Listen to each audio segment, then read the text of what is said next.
My wish for you is for a safe and healthy Easter.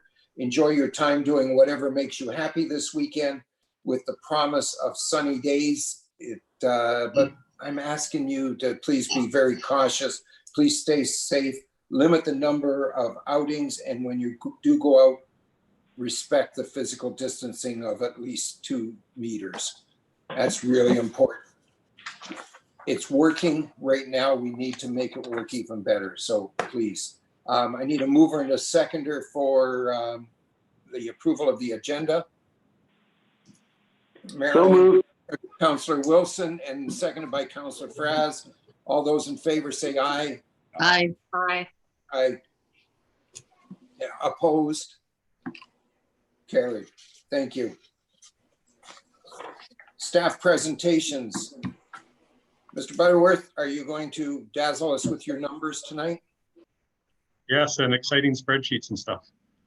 I'll attempt to be very interesting tonight on this. I'll attempt to share my screen so you can all see it now. So we'll see what happens here. One there, share. Can you all see that? I can, as a matter of fact. Yep. Just going to get it into the PowerPoint. It just takes a second here to get into the, there we go. Now let's get to the top. All right. All right, everybody, welcome to the April 8th, 2020 final financial plan. First presentation to council and the public. Hopefully there's a few public out there watching this. Go through our overview of our presentation today. We'll go through the 3 different funds. Same agenda for each one. Go through the carry forwards from 2019 into 2020. And we'll go through some proposed budget changes. We'll do a capital project analysis. We have other information and considerations, projected accumulated surplus for each of the funds, and questions, comments, deliberations by council, and any questions that may come in online from public can be dealt with there, hopefully. So with that, we'll move on. So first thing was the project carry forward. So carry forwards, just to refresh council's memory on this, since we haven't done it since last year. They represent projects that were budgeted in 2019, so budgeted and approved.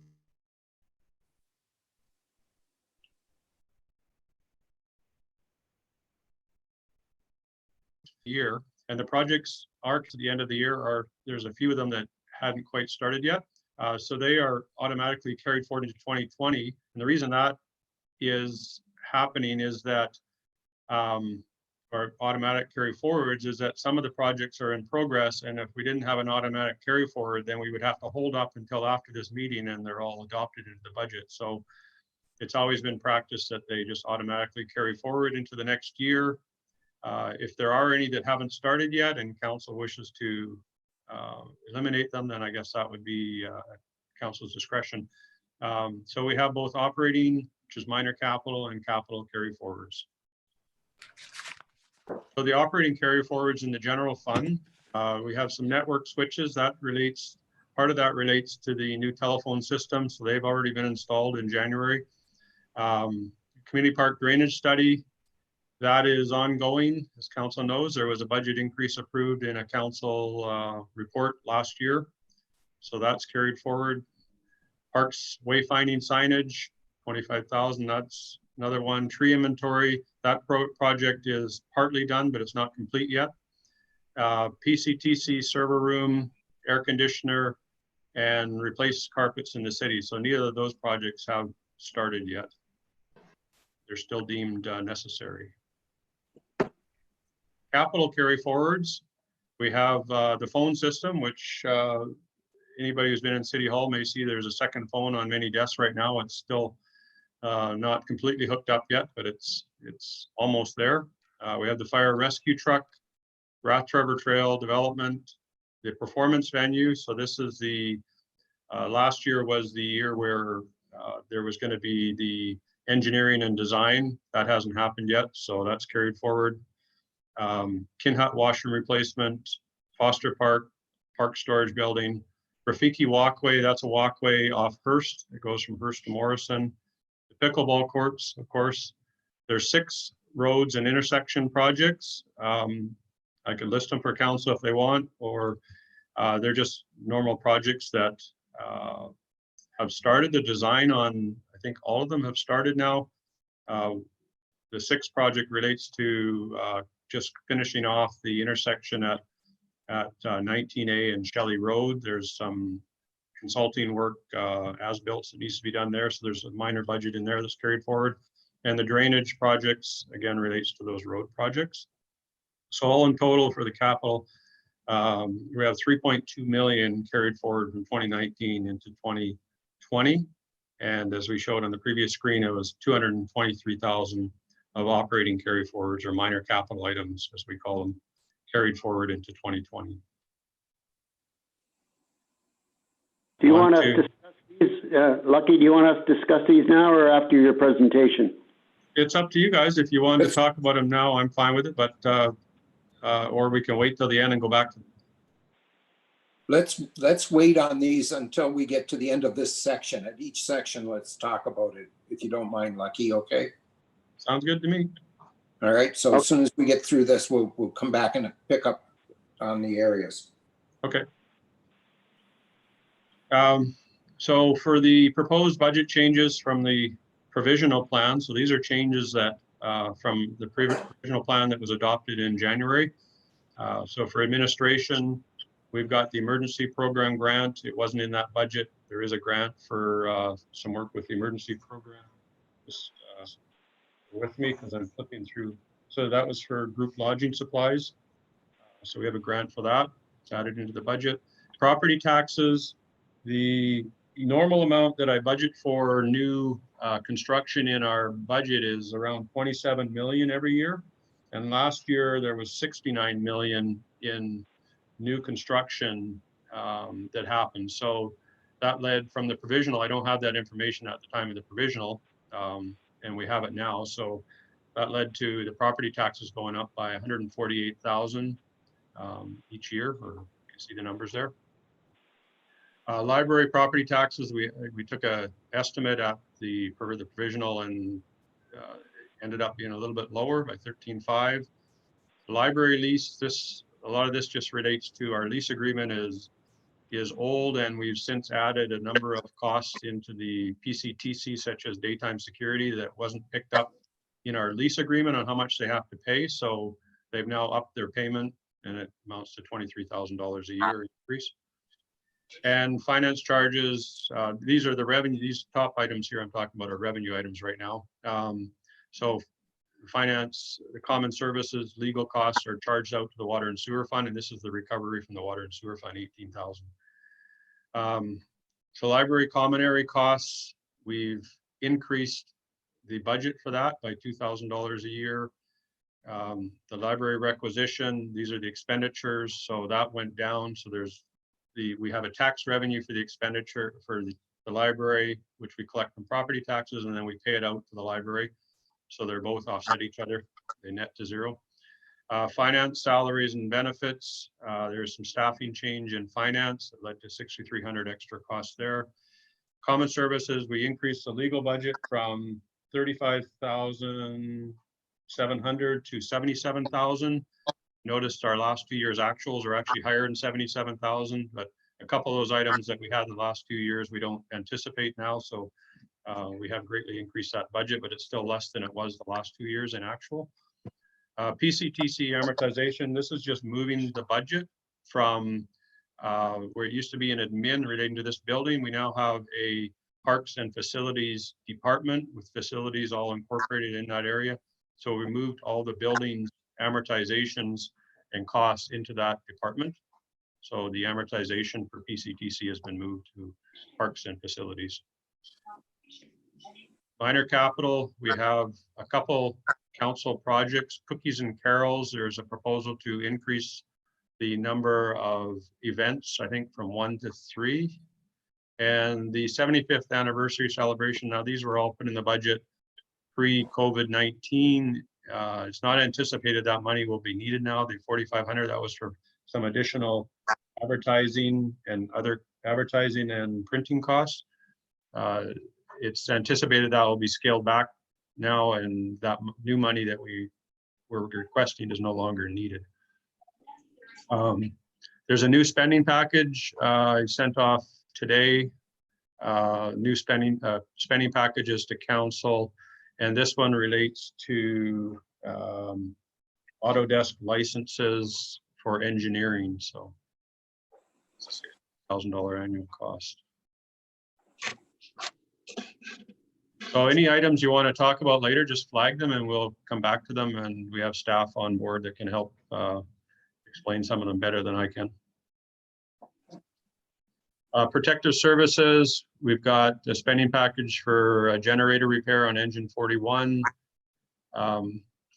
We've transferred some of the equipment that goes on the new rescue truck or any new truck. It's actually just minor tools or minor equipment that doesn't qualify as a capital item. So we've transferred some of those off the truck.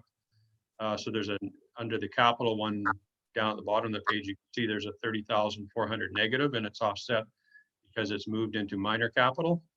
So that's just an accounting thing that we had decided to do because they weren't meeting the threshold of, those small tools aren't meeting the threshold of capital. The digital fire training system, the grant that was anticipated or hoped for was not awarded by UBCM. So that was a $25,000 reduction to the cost of that project. So the cost of that project, the digital fire training system, goes up by 25,000. So that's the number.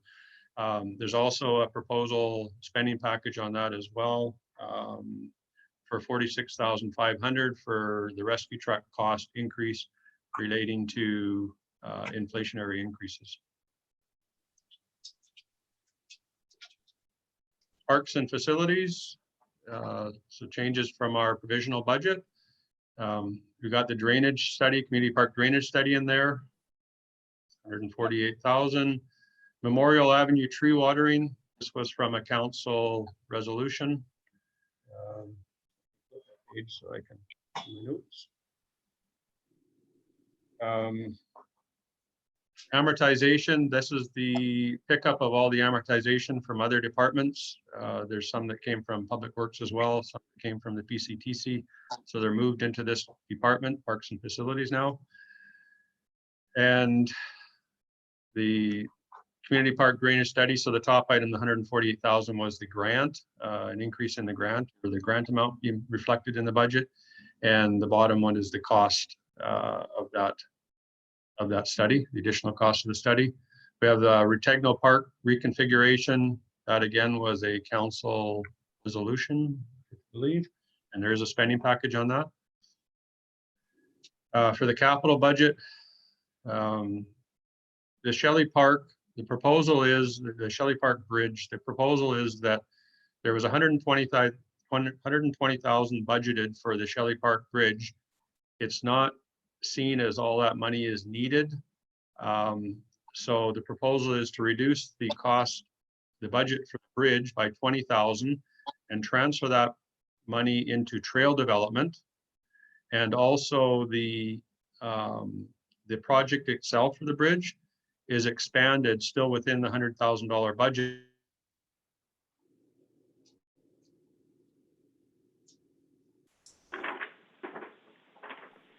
Up our trail development for that mouthful. So the 100,000 wouldn't just be for the bridge, it would also include trail development in that area. So the net effect of this is to take 20,000 out of that bridge and move it to other trail development for other areas in the city. Normally we have a $20,000 a year trail development budget, and with the Shelley Creek Bridge at 120,000, the 20,000 for trail development was not included in the budget. So now the proposal is to put that back in the budget and reduce the other budget. We have the Springwood Park ball field scoreboard. That again, there was a council resolution relating to that, and that is supposed to be funded, half of it by donations from the Parksville baseball community. That should be half cost for that. That's items from Parks and Facilities. Public Works and Engineering.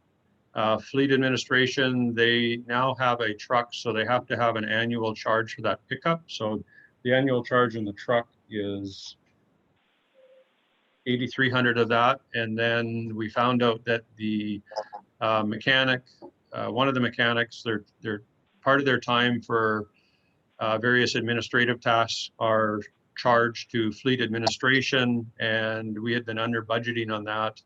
So that budget was bumped up, and that's the difference. So that was bumped up 6,000 or 5,000.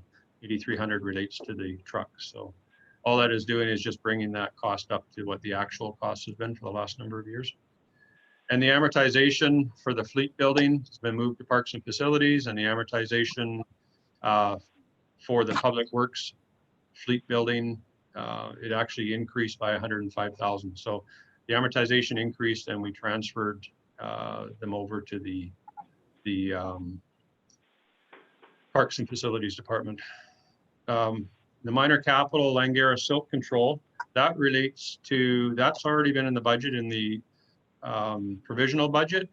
And the original plan was for that to build a, my words escaping me, a tank or whatever in the ground and stuff. And it's been, they're requesting repurposing that to just do a study to see if we're actually sending anything into the ponds down at Craig Bay.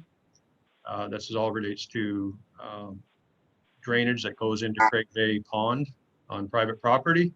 So the catch basin that they originally wanted to do was they costed it out, it was gonna come out much higher than 40,000. So now they're looking at just, let's make sure we're actually sending any silt down into there in any quantity before we spend a large amount of money to rectify that situation.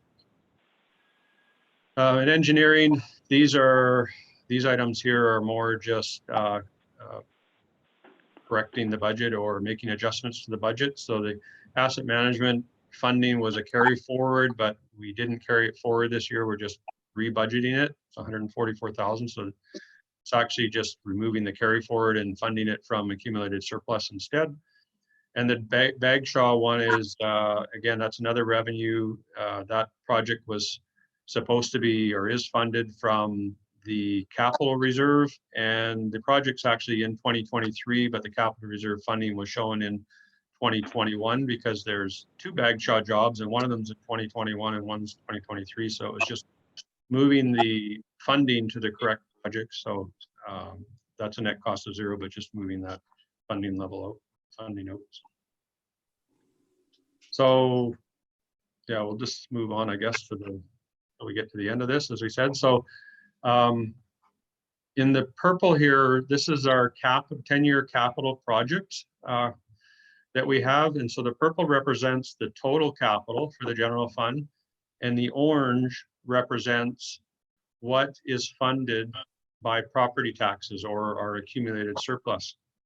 Any differences in there is funded by, could be grant revenues or development cost charge revenue, donations, other items like that. So as you can see from this, in 2020 and 2023 through 2026, there's all of the capital projects themselves are over $8 million. And in all of those years as well, the funding from property taxes or from our accumulated surplus are quite high. So keep that in the back of your mind when we get to looking at our accumulated surplus, because that's a big drag on what our accumulated surplus is going to be, those high amounts of capital expenditures and the high amount that are funded from property taxes rather than other sources. So other information and considerations that are in this budget. So the provisional plan had a 3% tax increase for 2020 and 3.5% for 2021 to 2024. So this budget, as it is right now, those are the percentages that we've used. The 2020 revised assessments we've received at the end of March. They're not yet incorporated into this model. There was not time to get the information to you and incorporate that in. That ends up being about a $9,000 per year reduction in our tax revenue. And this other item I had in here not knowing what would happen Monday. So that item's been deferred to the 20th. So I had that on the presentation as well, not knowing what we were going to do then. So other items to consider, this item here, the railway water tower alternatives, was council had a resolution for this to be moved to the budget meeting discussion. So I've added this on here. It's not actually in the budget at this point in time. So that's up for discussion when we get back to this. The pool costs are unknown and not incorporated into this plan at this time, other than our initial study that costs that were in there. And the model also is indicating RCMP funding increases to 90% from 70% in 2032. So our model is showing our population hitting 15,000 in 2032, and that's when our RCMP costs will go up. So our unrestricted surplus with the 3% tax increase, we start out very healthy for a number of years. And then, as you can see, in 2023 through 2026, on the capital, it showed how much was funded by property taxes. It was quite significant, and that's the drag that we see on our accumulated surpluses. And they're fairly heavily negative in 2025 to 2029. They are healthy for the 5 years of the plan. And this is the one I had in here for no tax increase, just to compare, look at another alternative on where we would be if we had zero tax increase this year, but still 3.5% for 2021 to 2024. So we still start out healthy, but then that 3% for this year is cumulative. So every year we're getting that 3% less. And so we end up being negative in 2024 by $600,000. So that isn't, at this point, the way the model is or the way the budget is not workable without changing things in the budget or having a higher tax increase in a future year to go down that road.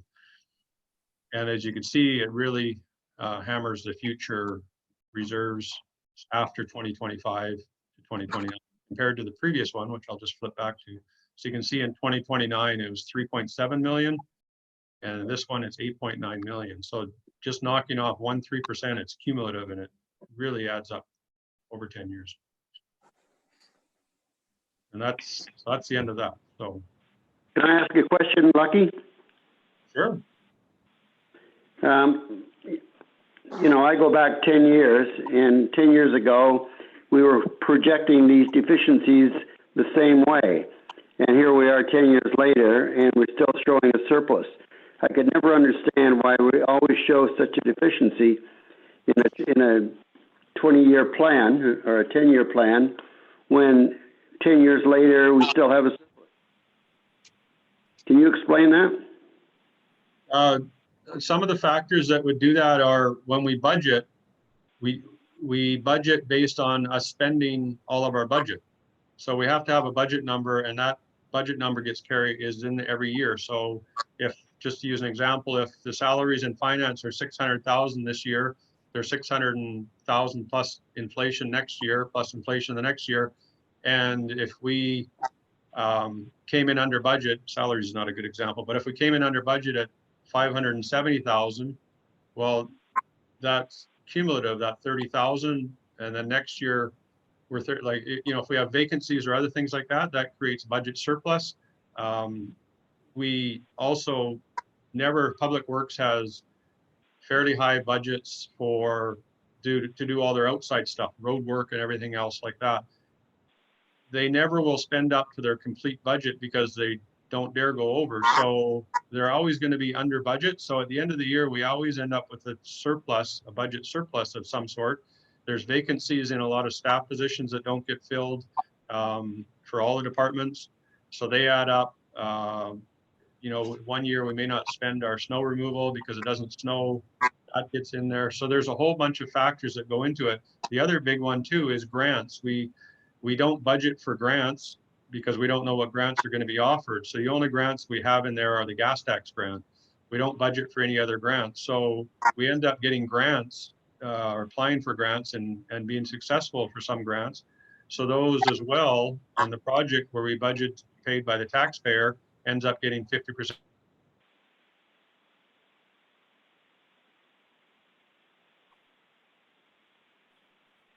grant funding, then so all these factors every year add up. So the budget that we show with these negative numbers, I don't anticipate that they would be negative when we get there.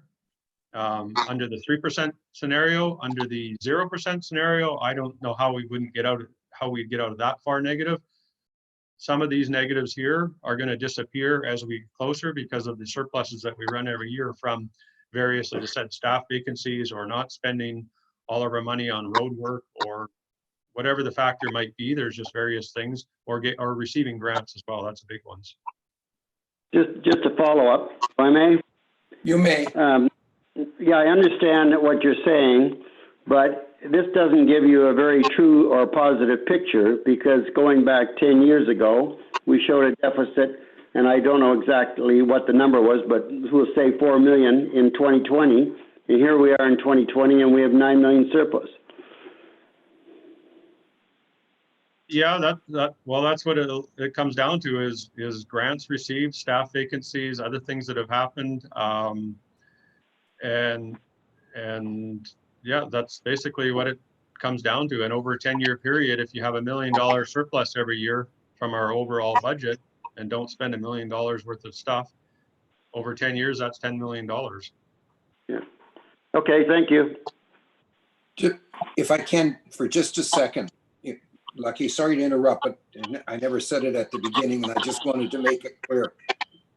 Originally, when we were talking about doing this budget tonight, I was going to propose that we would just accept the budget as it is, and then wait until September or October when we know what this pandemic is going to cost us and how much work we're going to actually be able to get done while this is on. There's too many unknowns. So I was under the feelings that I would like to wait until September or October, and then we could make some final adjustments at the end of the year. I know that's not the normal way of doing things, but when we do, I mean, we can't do a budget here now because we just don't know what the expenses are. That's one point. But one of the concerns, and if the CAO could jump in on this one, because we have 7 or 8 spending packages in here, some of which are new.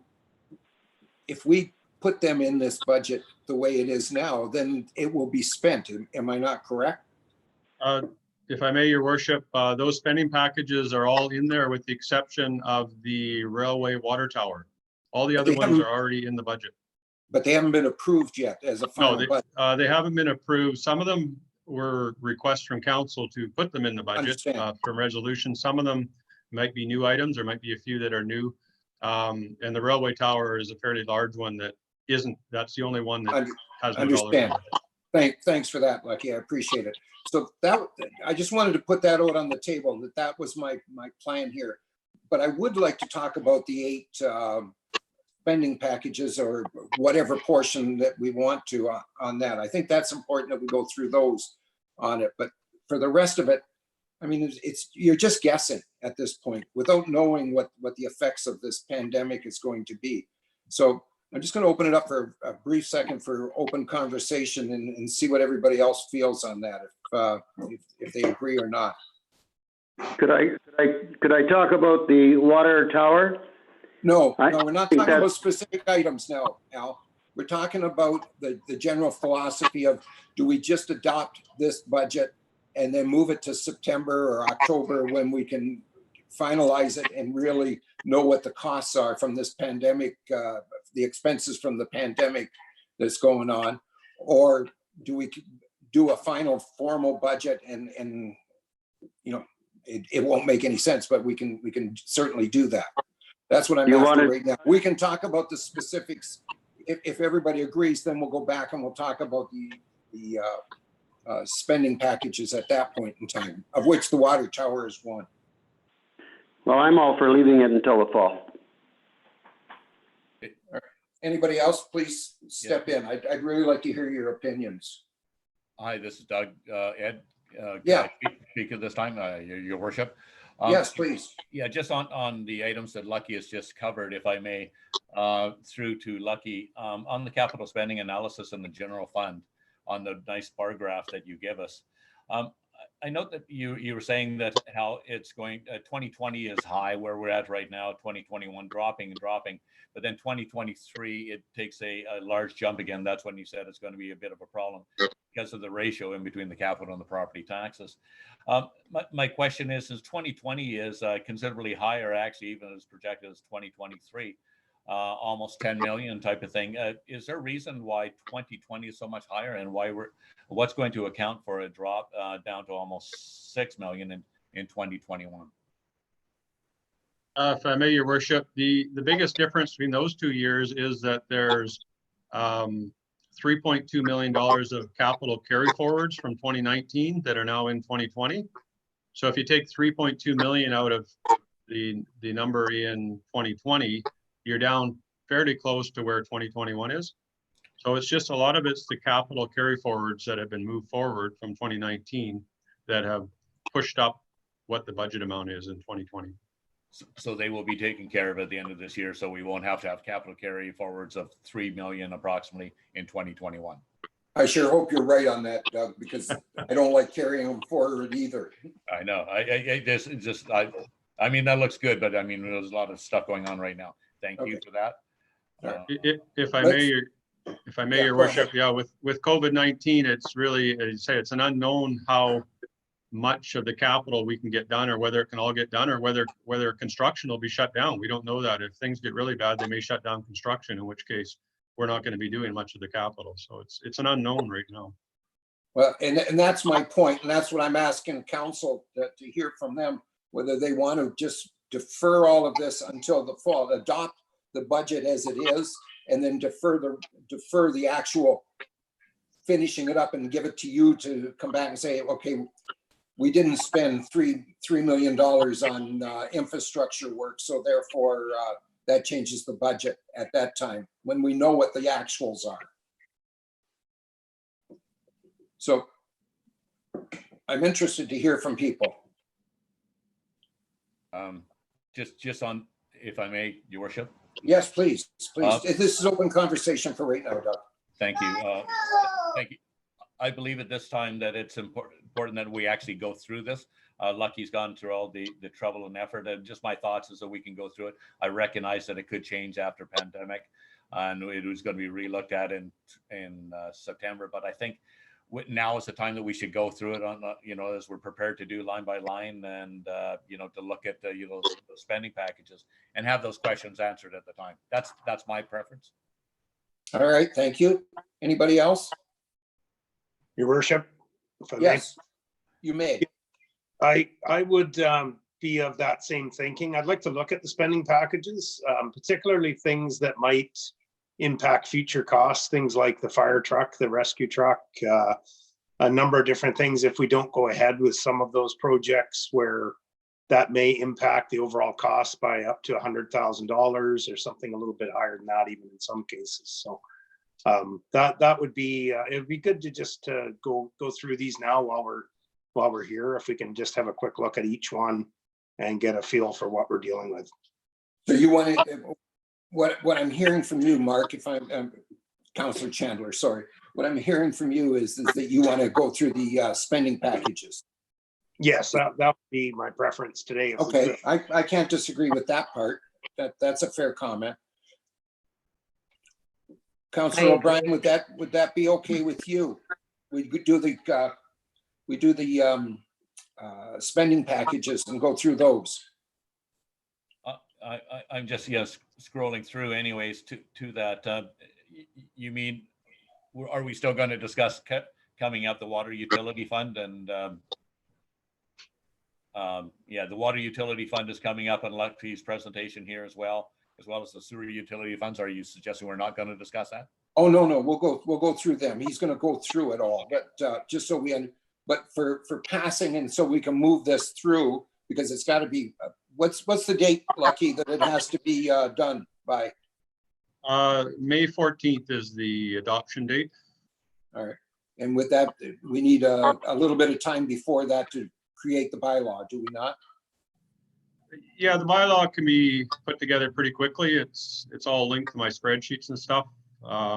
It's just a matter of having enough council meetings And maybe Kiva can answer this, or Amanda. Is this an item that can be passed in one meeting, or does it need 2 meetings? If I may, Your Worship, You may. this can be passed in one meeting with the provincial order that's currently in effect. Okay. So that could be, this could be done at the first meeting in May or past then. We could have the bylaws for then. And we could have a special meeting if we needed to, but if you only need 1 meeting, it could be the first meeting in May. All right. Yeah, because we only have one other meeting in April, and then the first meeting in May, we're there. So we've got to push this and get it done. But I want to make sure that we're all comfortable with the fact that we're going to come back to it in September or October and tighten it down at that point in time, so that we've got a base for the following year, for 2021, which is really what you're looking at that point. So if everybody's okay with that, and I'm not hearing anybody that's not, let's talk about the, I think there's 8 of them, spending packages that we received. And let's just go through and make sure everybody's still good with them or not. If I may, Your Worship, I was still like, I had a question or two on the original, what the Lucky's just gone through. Sure, go ahead. Thank you, Your Worship, and through the Lucky again. You mentioned anyways about the property taxes coming through at, you're projecting at 27 million, they turned into 69 million, which equaled 148,000 or 148,400 increase from the previous year. So was that just due to the increased building that we've had, Lucky? Is that where that actually came from? And is that like a normal increase, or is that higher than normal, or how does that work out on an average? If I may, Your Worship? Yeah. That actually increases from the provisional budget. So we already had the increase of the 27 million new construction built into the provisional budget. So this increase is just over and above that. So this includes the 3% tax. This number doesn't, but the provisional budget already had the 3% tax increase in it and 27 million worth of new construction. So this is the difference between 69 million and 27 million of new construction. And it equates to 148,000 in taxes, additional tax revenue from the provisional budget you have passed. Thank you. Anything else while you're on a roll? That's all the questions I have for that first section. Thank you. Okay, fair enough. Do we want to look at these spending packages here now, because I think they all are applicable for the general budget. So You want a motion for the railway water tower? well, we need to decide whether we want to spend $320,000. It's $35,000 to get rid of the water tower. It's $320,000 to completely fix it, is the way I understand. Yeah, We did have this discussion at one time. we did, and at that time, I wasn't in favor of it at that time either, so. All right, If I may, Your Worship? you may. Yeah. One thing that we might want to consider for the water tower, Kelly in operations is looking into whether or not anybody would want to take it as basically we would donate it to them at their cost to move. We haven't been successful in finding any interest yet.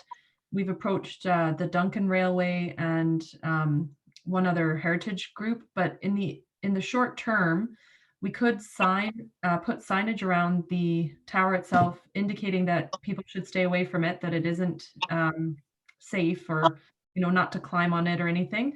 And that would cost us almost nothing. And that would buy us some more time to see if there is a heritage group or something anywhere across Canada that might want to, at their own expense, take it away and put it in a museum or something. That might be a good interim option. It would buy us, I would say, a year or two at least, where there's really no cost. Okay. That's one situation. It's going to cost us, if I'm not mistaken, going back from what we discussed when it came up the last time, it was 35,000. Am I correct in that, to demolish it? Yes. Okay. So we have the choice. I don't have a problem with holding on to it as long as we make sure we've got it, got ourselves covered from a liability perspective. Marilyn, are you putting your hand up? I am. Thank you, sorry. Your Worship, I am. So I just wanted to say, there's also the Heritage BC that might be worth contacting as well on this, in conjunction with what Kiva said. Mm-hmm. If I may comment on that, Your Worship. Yes, please go ahead. Yes, through Your Worship to Councillor Wilson. As I understand, Heritage BC, this is not actually a heritage recognized structure. It was actually rebuilt by a couple of guys, you know, like Rudy and somebody else built it. Actually, Rudy Wittershoven, I know how to handle it. But the thing is, Rudy, when I talked to him, he said it's not heritage because they actually built it, you know, like with materials they had in the back of their truck. So I'm just saying I'm not sure that they'd consider it actually an actual heritage building. So I'm just suggesting that they probably wouldn't be interested. My only other comments on this whole thing is that, you know, I really think that we're going to be looking at a $35,000 budget line item to demolish this thing, and I'm a little concerned about it. I walked through the park a week ago. And if it's unstable, it's going to hurt somebody bad, whether there's signs up on it or not. You can be reading the sign to see how unstable it is, and it could fall off. I'm concerned about it. I think almost that we should just bite the bullet and count 35,000 in to demolish it and just get rid of that turkey. Your Any other Worship, I'd like to make a motion on that. Go ahead. That we demolish the water tower and spend the 35,000. All right. Is that your resolution? Is that a resolution that you're making? Councilor Bear? Resolution. I need a seconder for that resolution. Excuse me, Your Worship. Al's audio cut out on that. If he could repeat that, please. My motion was to demolish the water tower at 35,000. Thank you. Okay, so now I need a seconder to, I second that motion. okay, seconded by Councillor O'Brien. Discussion? No. Councillor Wilson? Oh, thank you, Your Worship. So, just a thought to Councillor O'Brien, back to that comment about, I think it's Rudy Witherspoon or whatever his last name is, I don't quite remember. Any chance that it might be possible to contact him if we're going to demolish it, and see whether they're interested, or they want to take on the demolition, or will there be any public pushback from us demolishing that? Well, Just to throw it out there as a comment. appreciate that. Comment. Oh, go ahead, Teresa. Councillor Patterson. Thank you, Your Worship. If memory serves me right, this was a kind of a community project, similar in some ways to the entrance to Parksville, the first entrance, and the Chamber of Commerce sign. At the time, Mr. Wittershoven was the chamber president, I believe. Like I said, this is memory serving me, and it goes back quite a while. And that was part of the rebuilding and beautification projects that were happening at that time. So just a little bit of more history. Thank you. If I may add to that, Your Worship. Yeah, please. I've seen Rudy recently, and like all of us, Rudy's getting a little long in the tooth as well. Him and Tricia, they've retired now, type of thing, and they're enjoying their retirement. I would think that Rudy's past the point where he would even want to go back up on a ladder again. We had that conversation just last week, the two of us over on Madrona Point there. And so the thing is, I think Rudy would just like to, like stay away from that as far as possible. If I was him, I would. Yeah, exactly. Yeah, I don't think there's a good chance that Rudy wants anything to do with that right at this point in his life. Yeah, I agree. Any other conversation? Any discussion? Yeah, Mayor, I have a question. Yeah, please. It's a question through you to staff. I'm just reading the report from Herald Engineering that we got in October. On the background of this water tank, it said that it was first constructed in 1910 and then decommissioned in the 50s. In 96, the tower was slated for demolition, but it was saved by the Vancouver Island Water Tower Preservation Society. I'm wondering, have we reached out to the Water Tower Preservation Society to see if they would once again, if they're what their opinion is on it, or if they're wanting to contribute or participate in this to some degree? Is there a Water Tower Preservation Society at this point in time? There was back in 1998. I don't know anything about them further than that. I'm not sure either. I'm not sure exactly what. I mean, we could certainly try to track it down, but my guess would be that it was a group of individuals that just came in and refurbished that tower at that point in time in the surrounding area. But I can't swear to that. My thoughts are on this. I do agree with Councillor Greer as far as spending the $35,000 and to demolish it. I think that's a better option than spending 10 times the amount of refurbishing it. I just think that if there was a group that had interest in before, it'd be a courtesy to at least let them know that we're considering taking it down now after they were the last ones to work on it. All right. We have them. Thank you. It's a good point. We have a resolution on the floor now to spend the $35,000 for demolition. It doesn't mean that it has to be spent if in fact in the next couple of months, if we can get a hold of somebody from that organization or from any other organization and they're interested in it. I mean, I don't think any of us would object to not spending $35,000 at that point in time, but we need to put it in the budget is I guess what we're saying here. So anybody have a problem with putting it in the budget, and then we can keep on going and trying to find out. Could I just comment? Councillor Chandler, I was just going to get to you. Go ahead. If I could, I'd like to maybe make a friendly amendment, if that's doable, to suggest that we have an end date to this, just from a safety perspective.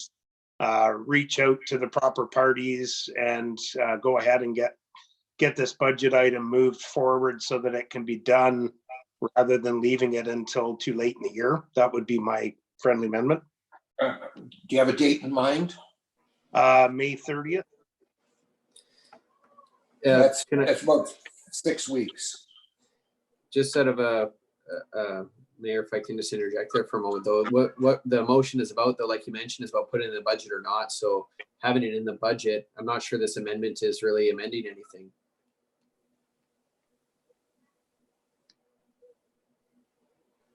Oh, I see what you're saying. Yeah, valid argument, valid discussion. If I may, to your worship, I believe that if we just vote on the question right now, and your suggestion, I think, is very valid, as to just we can reach out to the different people, check to see if there is a railway preservation society, and also if the Wittershoven and anybody else who's involved would like anything to do with it. Okay, fair enough. So I'm going to call for the vote, if that's the case, to put the $35,000 in the budget for the demolition of the water tower. All those in favor? Aye. Aye. Opposed? Carried. Thank you. I'm assuming somebody on staff is taking notes for what we're doing here. The next one I've got, I'm just picking them off my pile here. So the runoff, the separator for Craig Bay. Could maybe, before we put $40,000 into our budget, could somebody from engineering maybe just give us a real quick glance at what this is? If I may, through your worship, this is Joe Doxey in engineering. The $40,000 was originally, as Lucky was trying to describe, it was budgeted for a silt separator. It's a specialized type of manhole structure. They're quite large. It's something we haven't done or constructed one in town, and it's been well over a decade, I think, since the last time I've seen one myself. So it was targeted in the budget as a standalone one-piece fixed deal. Unfortunately, when we got into the project this year and sized it, it was well within several orders of magnitude out of line for a budget for that particular type of structure when it gets sized for the type of runoff that's being directed in that vicinity. But because it's also within a strata, we need to worry about the road water, but it carries a significant amount of water as well from the strata. And so what we're proposing to do is take a portion of that $40,000 and develop a sampling protocol. So looking at turbidity and upstream constituents that might be going into the pond, so we can get a better fix for exactly what type of an appropriate measure might be needed. It might be better that we, if our actual share of contributed silt is much less, we might be better off working with the strata to a cost sharing for cleaning out the pond from time to time, as opposed to a very large capital project intended to separate out a very small fraction of those constituents to the pond. So it's basically a sampling and analytical testing that we're looking at setting up for it.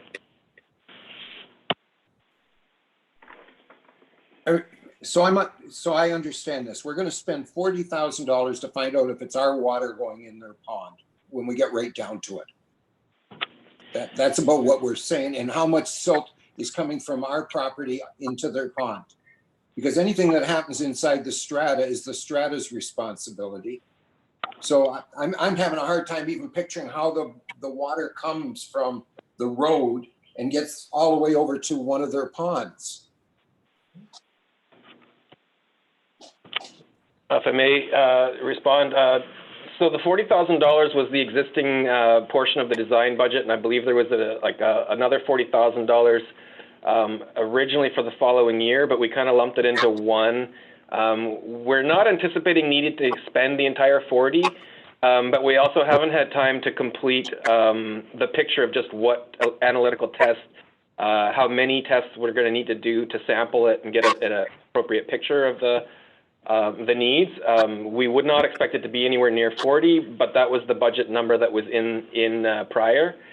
And short of having the time to get those details, we've held to that number for right now.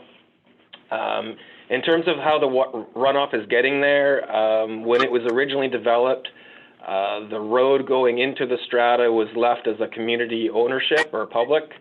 However, once it's into the strata, so basically Northwest Bay Road, it takes some drainage that comes through the road ditch off of the highway. There's not a lot of roadway runoff that goes in that direction, but there is some runoff that is, as it was developed, it was existing and already going through that direction. And so it gets captured at that point, just near the bridge between the retention ponds within the Craig Bay strata. And at that point, it gets incorporated, unfortunately, and mixed in with their private runoff. And then that basically creates the genesis of the problem between them having to clean out their sediment ponds, and then the argument of, well, there's some drainage that comes from a city street. And that's what we're trying to quantify and spell out. Have they made the comment that that our water is getting into their pond? Or our runoff is getting into their pond?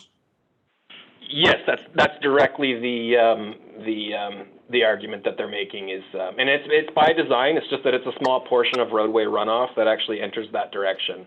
But of course, it's something that needs to be quantified to be defended, is what we're looking at doing. Otherwise, we end up sitting there with this continually every 4 or 5 years, however often they clean it out, an ask that comes to the city for partnering on the cost of cleaning out their pond. And of course, I think the position from the city is, from operations and engineering, is we're looking at a fairly small contributed piece. We don't have a lot of nutrient loading on the roads. There's not a lot of active erosion happening on paved surfaces.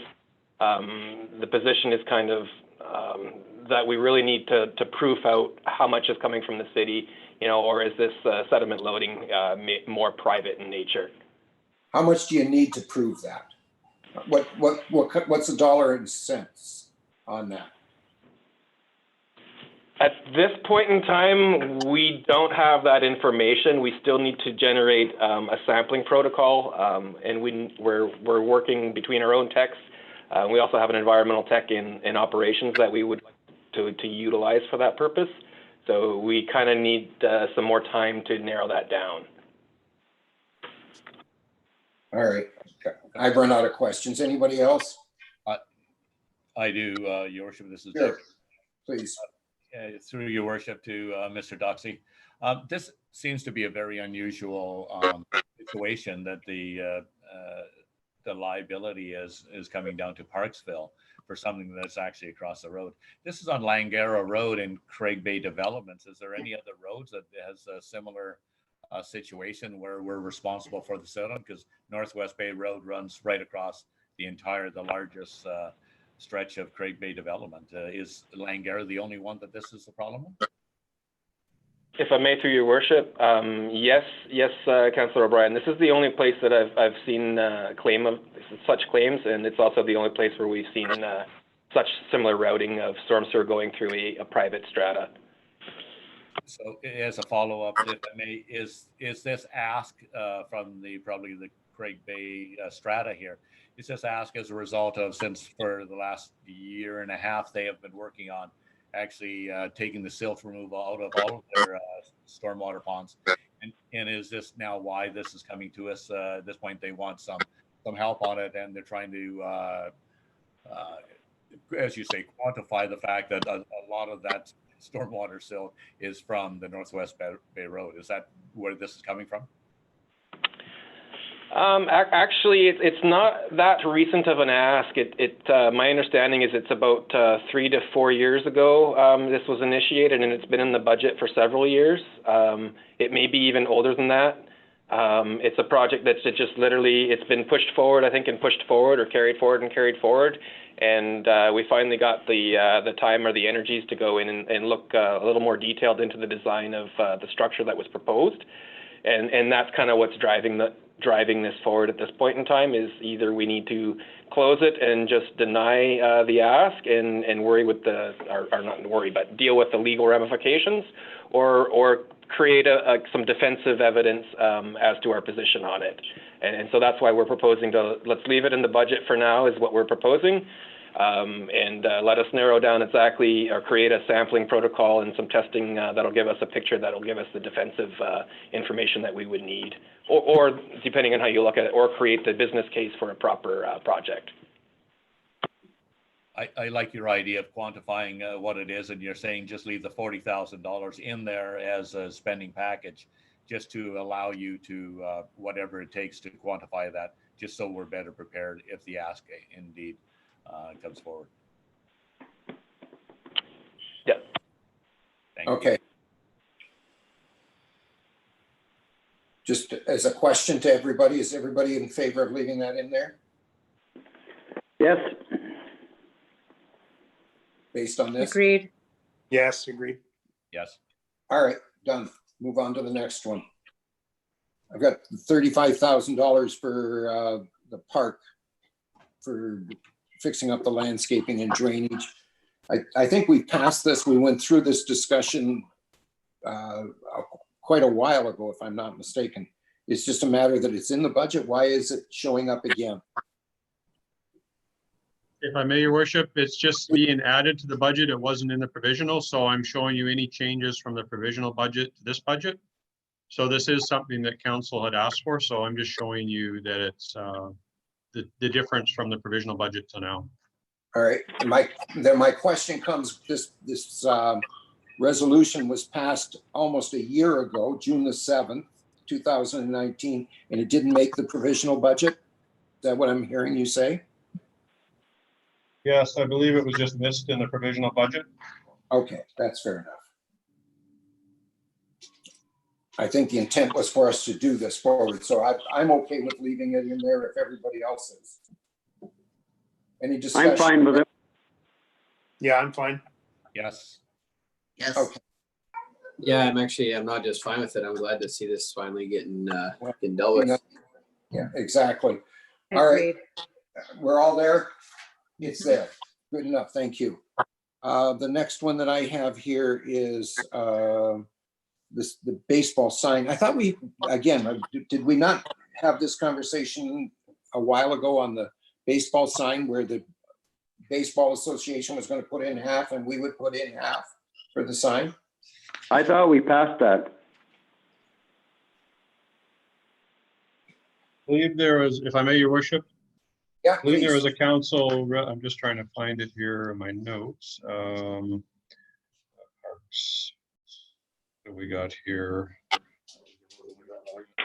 Council has discussed it before, and I think there was a resolution for us to put something in the budget on that. If I'm not mistaken, but Okay, so you're just going to put the 20 grand into the budget 40,000 and a $20,000 grant.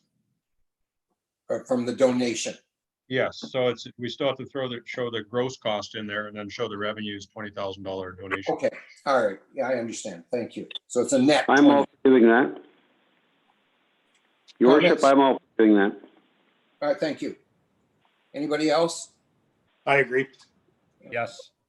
Agreed. I have a question. Sure, please. Thank you, Worship. These are our line items and some budget changes from the provisional financial plan.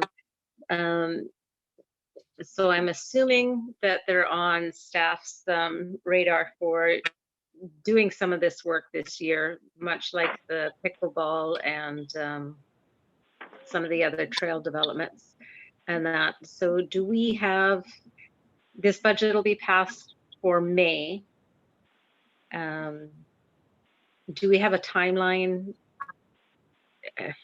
Like, are we having to wait till this budget's passed before there's a timeline for the work to be done? If I may, your worship. I'm not sure if that's through you, your worship, to staff. Lucky's going to, Mr. Butterworth is going to tell us about it. Yeah, if I may, the Parks is anxious to get going on this for Tegno Park as well. But if it's not in the budget, they can't really get started on it. Council could pass a resolution tonight as part of this that they can get moving on it right away. I suppose that would be a valid resolution that, you know, included in the budget and that staff can get started on the project if we wanted to start that one sooner. Otherwise, it should be waiting at least until the budget's adopted, or at least 3 readings given, but they're going to be at the same meeting now. So it should be waiting until the budget's adopted, say, unless council wants to start it, fast track it and get it going. We're only talking 3 weeks, 4 weeks at the most on this, right? Agreed. I just wasn't no, sure it's if it was on the radar for the work to be done. Yeah, I agree. I understand what you're saying. So Must be 7 o'clock.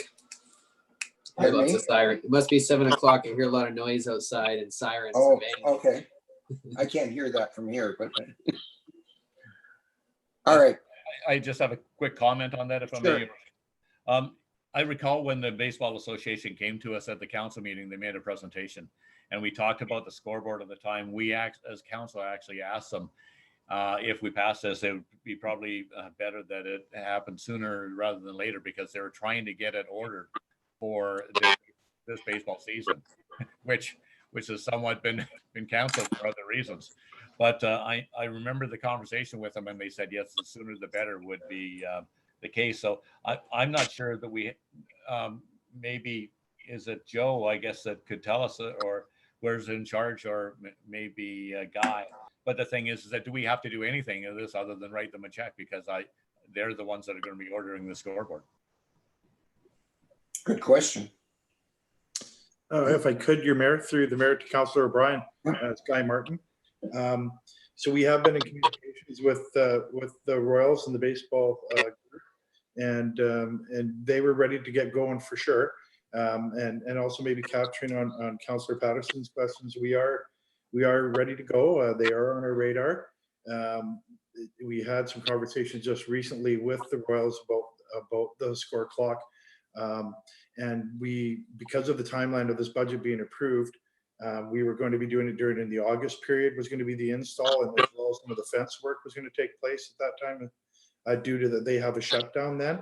Being that they're shut down now, I'm sure that we can get the order in, and hopefully, where it's going to be constructed, or and then have it if it's coming up from the States per se, that there's not going to be too many holdups with at the border or any of that sort of thing. So, but we can definitely, as soon as we're given the go ahead, we'll be in conversation with them to go forward and do what we do to help them get in place. So they're waiting. They know that today was the day for some deliberations. So thank you. Thank you. Your worship, I suggest we move on this right away. You want to make that resolution? I'll make that resolution that we go ahead and put this in the budget and make this happen as soon as possible. Second that. All right. Second by Councillor Chandler, I believe. Yes. Okay. Any further discussion? All those in favor? Aye. Aye. Opposed? Good. It's done. Easy one. Next one I've got here is this bridge in Shelley Park for $100,000. Any discussion on this?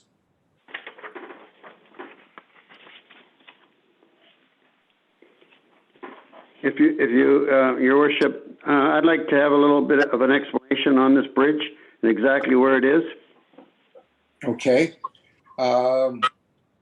Can we have somebody from engineering or ops, whoever's in charge of it, let us know? If I may, your worship, I think it's Guy, is it not, Guy? And just to clarify. Go ahead. This item we're proposing here, but anyways, Guy can explain it. Guy, are you there? Yes, I am, through to the mayor. Yeah. So if this, it's off of Corfield, in about 200, I guess probably 200, 250 meters in, where it crosses the actual Shelley Creek. And there's been a bunch of work that's been undertaken in there by various groups, stream keepers and the such. I'm not entirely familiar with all the facts of what's going on in there and who's all involved, but there is a bridge there now that's not sufficient in any nature, and it's actually dangerous. So staff have put together a spending package last year, and for this bridge to go in, and they were sort of basing it upon the stairway at the end of Sunray and how that was built, and anticipating that. And so I took a look at it, and there's maybe a better option. There's a company that constructs bridges and bridge decking out of Oregon, who I've recently contacted, and they're still in operation with the COVID going on. And it's for quite a reduced price, and you can build it on site. It's very easy to put into place. And so I proposed that back to staff, and we've come up with a bit of a plan if council so chooses to support this. And hence there would be a reduction in the budget. And part of the thought process, as Lucky was explaining earlier, is that if we reduce that budget, it's great to put in this new bridge that is needed. I've been in there a couple times and encountered many people walking through there, and folks with accessibility, and we want to make sure that we're having good connectivity for our communities to get through to each other. And the trails need to be upgraded as well. They're muddy. They've got some of them have like old wood chip on the ground, from when trees have come down and the chippings have been laid behind. And that was sort of a standard that was adopted years ago that isn't of the best caliber for people like pushing a baby stroller or in a walker or any of those natures. So the proposal is to put in this bridge that would be a far reduction in price, as well as to upgrade the trails leading up to it to facilitate that whole area. Thank you. Any questions? Question? Sure. Thank you, Your Worship. Through you, Does this require any Ministry of Fisheries approval? As it's on a stream or river bearing, water bearing? Through the mayor, yes, we would, to Councillor Patterson, we would have a qualified environmental person on site as well. So there is somebody that the city has, I believe, like on a retainer. There is someone that we've utilized in the past that would come in and represent us on the environmental aspects. And normally being, there's certain timeframes where we're allowed to work within fish-bearing streams, and particularly if they're salmonoid in nature. And that window is, I believe, is from July 15th till the end of August, somewhere in there. Don't quote me on that. But I believe so. So that was the intent, and as well as for sure to have an qualified environmental person on board. Follow up, Your Worship. Please. That's really great to hear. I definitely appreciate that. My other comment would be moving forward, that hopefully this is moving forward, that we contact the stream keepers and some of the other environmental groups that I know have done some work in the area. I'm sure that they would appreciate the knowledge, and if they have any questions or anything that staff could provide to them. Thank you. Okay, thank you. If I may. Any other comments?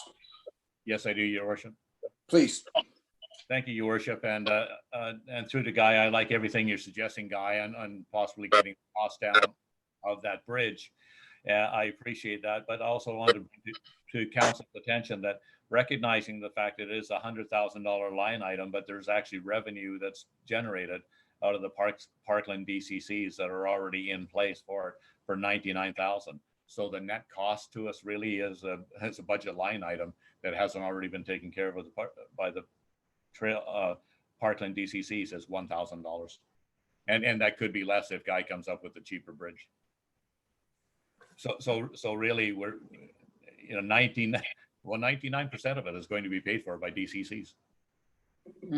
Lucky, are we allowed to do that? Excuse me for just a second, Councillor Wilson. Lucky, are we allowed to put that much money from the DCCs towards this bridge? Yes, we have, our DCCs have a trail links and trail development line items in them. So yeah, that's how it was budgeted. It was actually budgeted 120,000 with 118,000, whatever the number was, from DCCs. So. All right. So are we wasting a lot of time talking about $1,000? Yeah, Your Worship, I put a motion through that we put that in the budget. I need a seconder. I'll second the motion. All right. All in favor? Aye. Aye. Aye. Opposed? Oh, sorry. I apologize. Councillor Wilson, you had a question before we call that. I'll back that up. I wasn't going to ask a question. I was just going to, along with Guy's assessment of the bridge, it's in very bad shape because I walk that trail pretty well every day. And Okay. the other thing about it is the fixing up the trail ski. That after you cross that bridge on your way up to Evergreen, that trail is really heavily, there are lots of routes there. It's pretty difficult. I'm wondering how they'd even try to fix that so that people could access it. People with mobility issues could access it better. I'm not sure that it's even feasible, as Lucky might concur with, being familiar with that trail. All right. To Councillor Wilson, if I may. Sure. I think, and we're not proposing by any means to put up any kind of hard impervious surface down, such as asphalt or concrete, but a various type of aggregates that facilitate, it's to actually get full mobility and full inclusion and accessibility. We obviously would need to go with an impervious, type of surface such as pavement or concrete, and that's not really the best in use in that area in a nature and plus the cost is exponentially increased. But to use a combination of various aggregates to raise up the actual footbed itself, and we're going to have to look at the whole, that we may need to look at some of the money that was deferred into the trail development as well. That Lucky had moved down from the 120 for the extra 20. That might as well. We really have to nail down the final numbers on this and see how much work it can actually get done. The thought is that we needed to try to improve that section of trail. So various types of aggregates should take care of this, I would hope. And it's not going to be a perfectly smooth surface, but it'll be far more inclusive and accessible for people, as well as far safer. Yeah. Thank you. I think the safety is the real issue there, because it is pretty treacherous at that point. Thank you for that. Thank you. All right, now. Your worship, can I Yes. make a comment, please? Please. Looking at the proposed budget changes and the financial plan from Lucky, it's 100,000 has already been budgeted. Are we just approving this to go forward? It's not in the budget yet, if that is my understanding. Lucky has his hand up. I do believe it is. All right, go ahead. Lucky, you said? Yes, if I may, Your Worship. Yes, these items are, as you see them, are all in the budget. The only item that wasn't was the water tower, which you guys have discussed. All these other items are in the budget as you see them. So there's no need to make a resolution unless you want to take them out of the budget or change them. I gotcha. All right, that's fair. I wasn't clear on that. All right, so we don't have to worry about it. Done. Thank you for bringing that up, Councilor Patterson. Next, any of the other ones? Let's see, we got the generator on the fire truck. I don't think we have a lot of choice on that one. That's a necessity. It's got to be done. So that just, any objections to leaving it in the budget? I'm okay with it. Yeah, Okay. else? Yeah, everybody's okay? Yeah. Yeah. Yes. All right, good.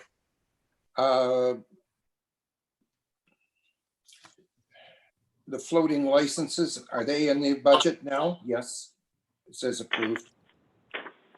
So anybody have a problem with that for the CAD programs for the engineering department? No problem. No problem. Problem. All right, there we go. That was easy. Well, we've got two on the same issue, actually. You've got the fire truck and then you've got the, I'm just looking for my, yeah, and then you've got, well, the increase because we waited for a year. I'll just give you my view on this is that I don't think we should be spending the money at this point in time or putting it in even in the budget. I would like to defer it until next year's budget, only because at this point in time, we're waiting to see what the amalgamation of the two fire departments will bring. And we don't know how the financing is going to be handled or how the costing is going to be broken out. Until we have that, I really don't see it would be smart for us to, if it would be smart for us to buy a fire truck, you know, that it would have been better not to at this point. So that's my view. Yeah, I agree. Your Worship, I agree with that. I think we should put it off until the next budget. Now we do need a resolution if we're going to take this out of the budget. I'll make a resolution. May I have a question first on that? Is Chief Norris on the line? Yes, I am. There he is. If I may, Your Worship, a question to Chief Norris. I noticed on the spending package here, we're talking about the fire rescue truck package here. You had mentioned anyways in the details anyways that even with an amalgamation, that Qualicum would have to have a truck as well as Parksville would have to have a truck. Is that correct? That's correct. Regardless of amalgamating or not? That's correct. The communities are of such a distance apart and of the size where this type of apparatus would be required in each. Mm. And is and Qualicum has the truck already? Qualicum has a similar truck. And is theirs getting ready for replacement at the same time? Theirs is in the budget for replacement in 2020. Is there any other fire rescue trucks in surrounding districts in the RDN as with the agreement? There's several fire rescue trucks in the RDN. I see. Okay, so as what you're saying is based on the distance in between these departments, that each one of them require their own fire safety truck. This is a rescue pumper truck. Yeah, it's the type of truck that carries the specialized rescue equipment such as the Jaws of Life and other specialized rescue tools. Thank you. That answers my questions. Thank you. If I may, hold on for just a second. Let's get this put on the books or on the floor properly. I need a mover and a seconder for the resolution to remove these until next year, or to defer them until next year. Your worship, I made that motion. Yeah, we need a seconder. I'll second it, if that's the case. Councillor Chandler? well, I think I'd just like to ask if I could, through your worship, to Chief Norris. Norris, could you explain the date of the old truck we're at now with that rescue unit? And could you elaborate on the life safety issues if that wasn't replaced as soon as possible? Well, the issue with the truck mainly right now is that it's 23 years old. It is the chassis of the apparatus is showing its age a bit, and the trucks are normally only in frontline service for a maximum of 20 years. So the truck is 3 years past its frontline service date. It is inadequate for the size of our community and the rescue equipment that we are trying to carry. It's trying to be two things, and it's not very good at it. And so it's overdue for replacement at this point, and we're recommending replacement. Follow up, please. Please. Chief, through the mayor to Chief Norris again. Chief Norris, you're recommending replacement for it. Is it possible to take it another year out, or what's your professional opinion on it? Is it possible? Yes. Would I recommend it? No. Thank you. Question, Any Your other Worship. comments before I step in? Councillor Patterson. Thank you. I'm wondering if Lucky could bring back the amount that truck is in the budget. Is that the fire department rescue truck cost increase, or is that the 775,000 fire rescue truck? If I may, Your Worship, or Chief Norris would know the answers. I believe it's the 775 plus the 46,000 is the new cost. Is that correct, Chief Norris? Yeah, through the mayor, that is correct. We're anticipating 5% cost increases as a minimum at this point. That's without taking into account dollar value, the Canadian dollar and other factors. Follow up, Your Worship. Please.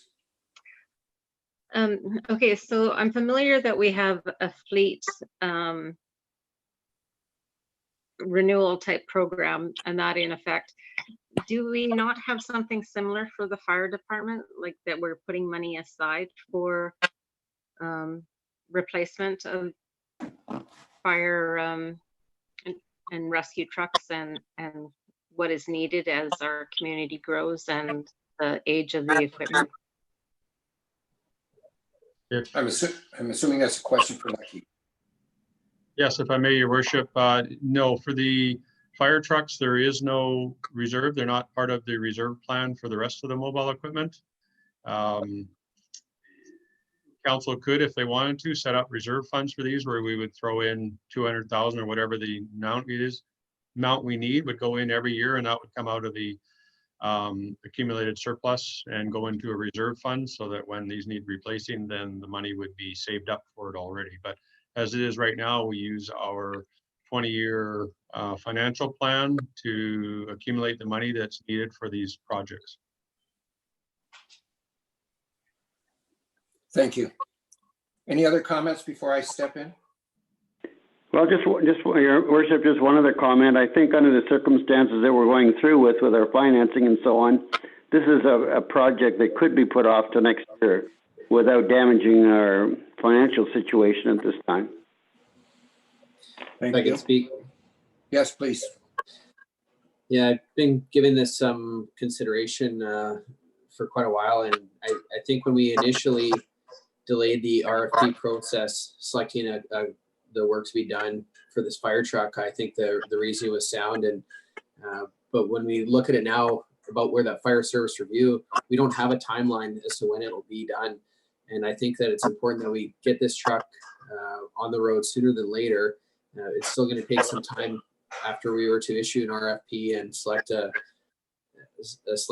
contract to get built. So I'm not in favor of delaying it any further. I'd like to keep it's in our budget right now. And when I think about a city and living in an urban area where we pay our taxes, it's to have services like our fire service and having the proper equipment on there. This truck is overdue for replacement, and I think people would be supportive of getting it done in the community, getting our fire trucks replaced as they should. So I won't be supporting the motion. Okay, I hear you. I appreciate it. It's not an easy question here. Here's my concerns on the whole thing, and I'll pass it on. First off, we don't know what we don't know when the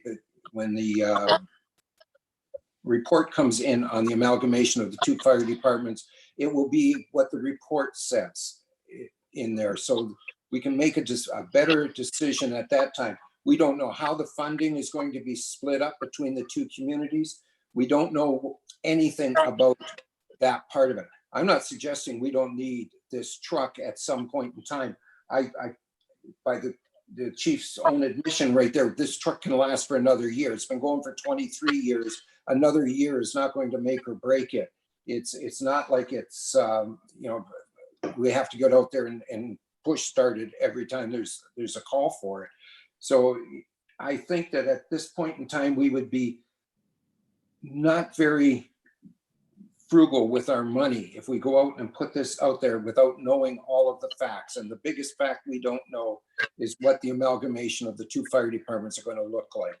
And as far as between the two fire departments, hell, the distance between the fire departments in the city of Nanaimo are further apart than between Qualicum Beach and Parksville in all the areas around there. So I'm not 100% buying that argument. I think what we need to do here now is just take a breath, hold on for 6 or so months until we know what's going on and we've got it all sorted out.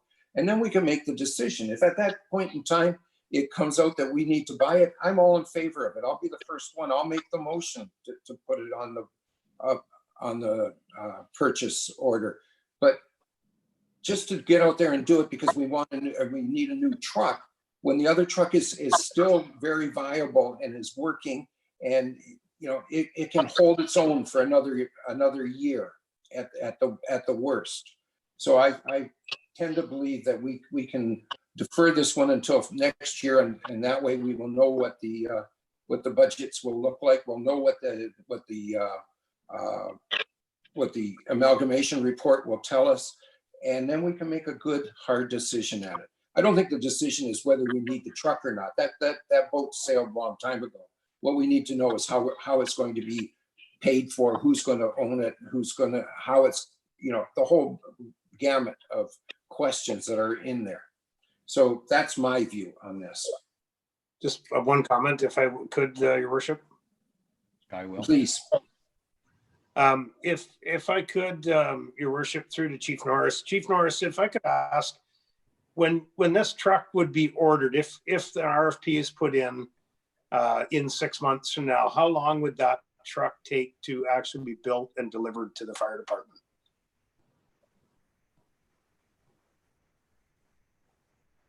Through Your Worship, to Councillor Chandler, I would anticipate the truck to be somewhere around 12 to 14 months to build. Okay, thank you. Just one other point, if I may, just while I'm going on this, is that traditionally, and I agree with the chief that, 5% increases have been going all along. We don't know what's going to happen here down in the US with all the expenses that they're incurring with the pandemic that's going on down there. There's not going to be a huge long list of people waiting for fire trucks down there. They may be more than happy to sell it to us at today's numbers and, whatever the price may be at that point in time. But I don't see that it necessarily means that it's going to increase. They may say that now, but in 3 months from now, that may be a totally different argument. So anyways. Yes, if I may comment. Yes. If you're finished, Your Worship. Please, go ahead.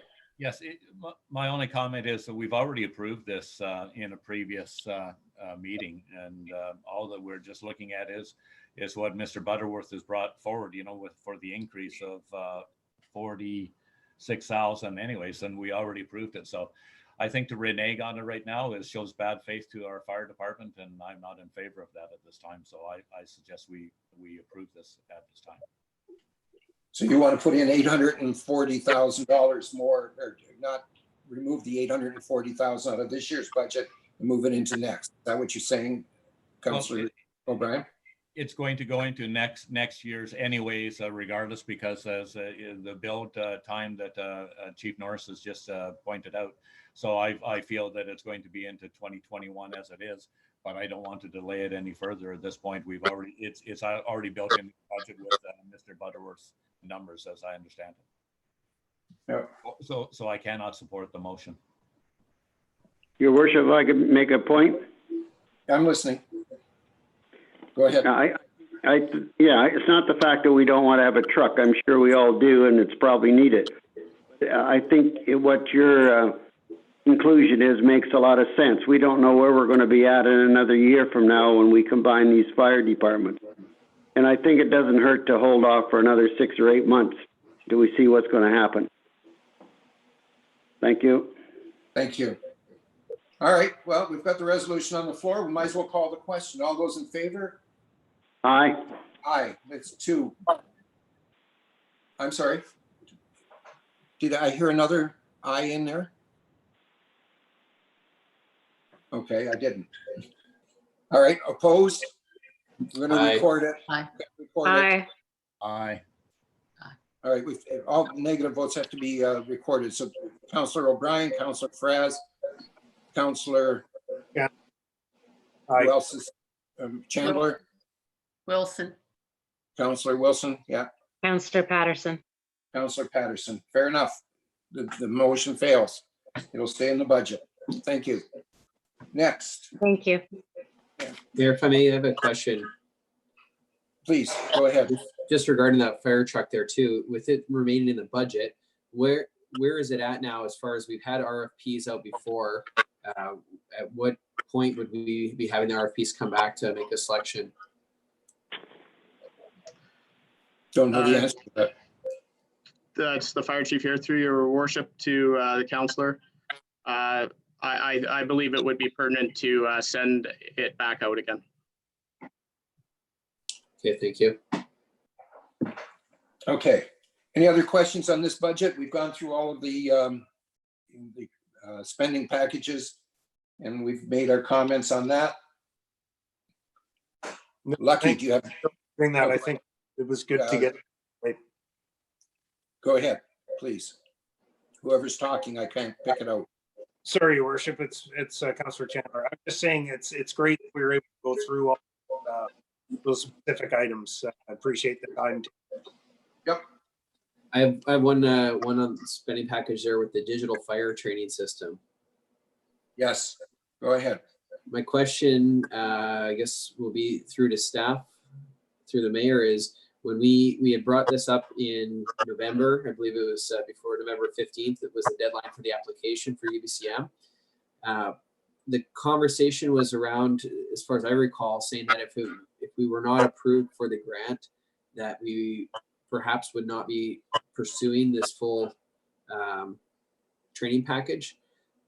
We had to have it in our budget to be eligible to apply, but it wasn't going to be a guarantee that we would follow through if we didn't receive the grant, which we didn't. So it looks to me like now the intention though is to still go through with it regardless.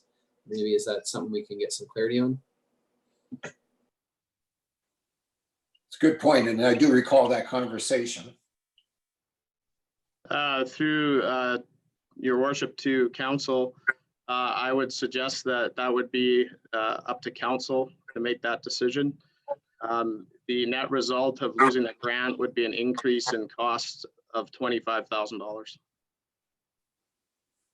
Yes, if I can just follow up, then maybe just more clearly, my question would be, was this digital fire training system, was it only being applied for because of the grant opportunity, or is it something that we were looking to pursue regardless? Yeah, through your worship to the Councillor Fraz, it was a project that we were looking to pursue. It's a way of doing fire training without using live fire. It's in the plan for the training ground, for the training building. And we decided to try to get a grant, use the UBCM grant for that project. May I have a question? Please, go ahead. We'll work up through to Chief Norris. If I can ask the question, why were we given a reason why? I remember the presentation you did as well on this. We were kind of counting on getting that UBCM grant for 25 Gs. Why was it turned down to us? And if it was turned down this year, is there any merit to maybe putting this on hold, reapplying to the UBCM for next year, 2021 instead? Or was it turned down just because they don't feel that it's ever going to be approved? Through your worship to Councillor O'Brien, the reason the grant was turned down was cited as volume of grants.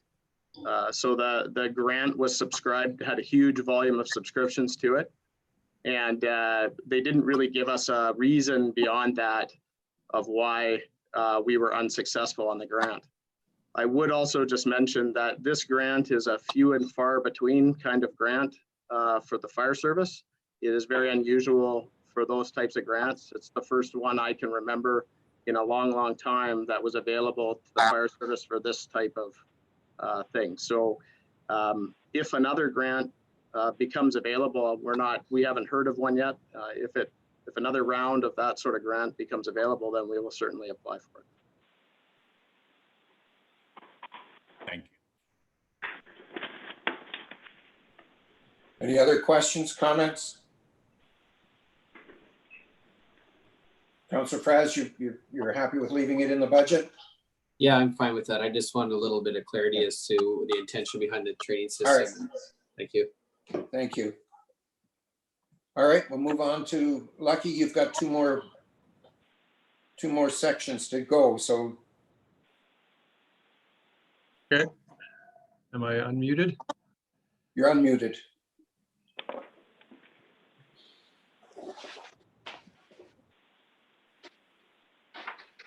Water utility fund. So again, the same, going through the same format. So the projects carried forward from 2019 to 2020. We have some operating, confined space, rescue hoist, booster pump replacements, seaway drive well decommissioning, and reservoir number 4 cleaning. And then several, these are the water portion of those capital projects that we already looked at in roads. So a total of 540,000 in capital, 87 in operating. And budget changes, there was a reduction in the parcel tax, number of parcels, and also the parcel tax dollar value went down with the reduction last year from council for the water treatment plant reserve fee. That went down, so the parcel tax parcel went down as well. So we have a reduction there. This is the common service charge for the legal fees that went up. Their legal fees are all coded into the general fund, and then we charge a portion out to the water and sewer just on a percentage basis. And city share of ERWS insurance and some diesel, that cost went up. We'd estimated, I think, I can't remember what the number was. I think it was 15 or 17,000 for insurance, and the number came in closer to 42,000 for the buildings there. So we were quite a ways off on our estimates of what the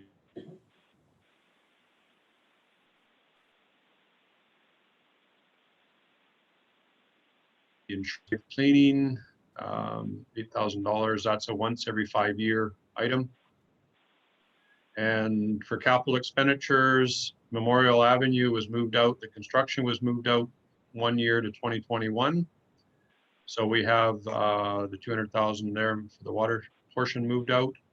And then this next item here, the 307,000, is various items. It's not, the number is not nailed down yet in ERWS because we haven't had their board meeting yet.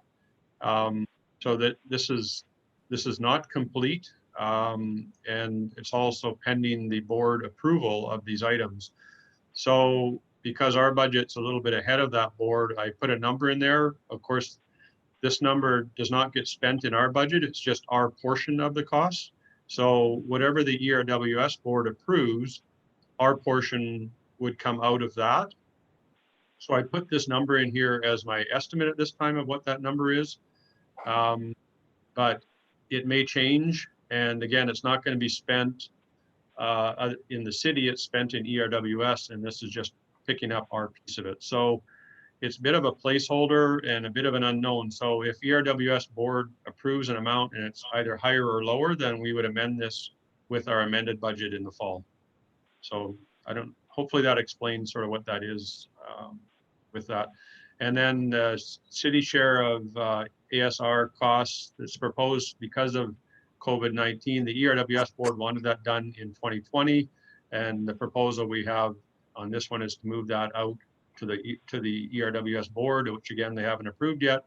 So I moved it out in our budget, hoping their board approves that. If it doesn't, again, that would be an amendment. We put it back in 2020. So anyways, hopefully that explains to everybody what that means on the ERWS side of it. And the capital expenditures, same analysis we had in the other one. So you can see most of in the first number of years, the total capital expenditures are almost all funded by the utility fees until we get out to 2028 and 2029. And those items relate to the water treatment plant and ASR, I believe, those years. I'm just trying to get there to refresh my memory on that. It is, where are we here? Yes, it's the expansion of the ERWS treatment plant and also duplicating reservoir number 4. So those are the big items that are out there in 2028 and 2029 in the budget. And moving on. So other information considerations. So we have a 0% rate increase. The rate actually decreased by $16.40 per year due to the reduction of the water treatment plant reserve fee from I think it was $18 or $36 down to $20. So there's actually a reduction, and then 2% for 2021 to 2024. That's the number we have in our model. And I think every year what I propose is that we look at that and maybe that goes down to 0 each year as we get to that year. If as you're going to see soon, our reserves are quite healthy in the water fund right now. I think that would be a year by year looking at that to, not have a fee increase unless we need it or until we need it. But at this point, it's in the model, showing in the model. The treatment plant reserve fee, as I just mentioned, is reduced to $20. And the other consideration, and this is why I'm suggesting leaving the model with the 2% increase in the future years at this point, is that our future DCC collections are budgeted to be paid for by, or the DCC collections are budgeted to pay for the annual repayments of the water treatment plant loan. So if we've got a lot of construction going on right now, this year and last year, there could be, that construction could dry up in the next few years because there's been so much development. So there may not be enough money coming in for DCCs, water DCCs, to fund that debt. And if that's the case, then the ratepayer ends up having to fund that debt. So I'm a little leery about knocking the reserves down too far in case we end up having to pay that debt, which is $316,000 or a portion of that debt. So anyways, we'll move on to what our reserves look like. Here they are here. So they're fairly healthy. They're healthy all the way through our 10 years, as everybody can see. And that's with 0% this year. And that's why I'm saying that year by year, I would propose we look at it, and next year, if we're still healthy like this and we're not having to pay back the debt, I would say % again next year and keep moving that along at that rate. That's it for that. Comments or questions? Any questions for Lucky? Changes? If I may, Your Worship, Yeah, please. and just going back and just spinning.